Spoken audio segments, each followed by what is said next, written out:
ఓ నది ఒడ్డున ఉన్న చెట్టుపై 2 కోతులు కాపురం ఉండేవి. ఒకరోజు ఆకాశవాణి వినిపిస్తుంది, రేపు తెల్లవారుజామున ఎవరైతే 2 గంటలకి చెరువులో దూకుతారో వాళ్ళు మహారాజుగా మారిపోతారని.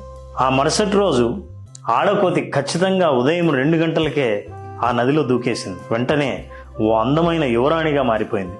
తెల్లవారింది. తన ఆడకోతి కనిపించకపోయేసరికి మగకోతి కంగారుగా వెతికింది. అక్కడ అందమైన యువతి కనిపించింది.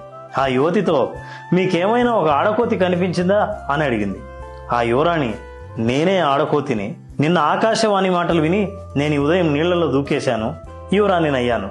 అవును, నువ్వు కూడా ఆ మాటలు విన్నావు కదా, మరి నువ్వెందుకు దూకలేదు అని అడిగింది. అప్పుడు ఆ మగకోతి, ఆ మాటలు ఎలా నమ్మగలను, నీళ్లలో దూకుతూనే యువరాజు అవుతారా, అందుకే దూకలేదన్నది. అప్పుడు యువరాణిగా మారిన ఆడకోతి దిమ్మ తిరిగే సమాధానం ఇచ్చింది.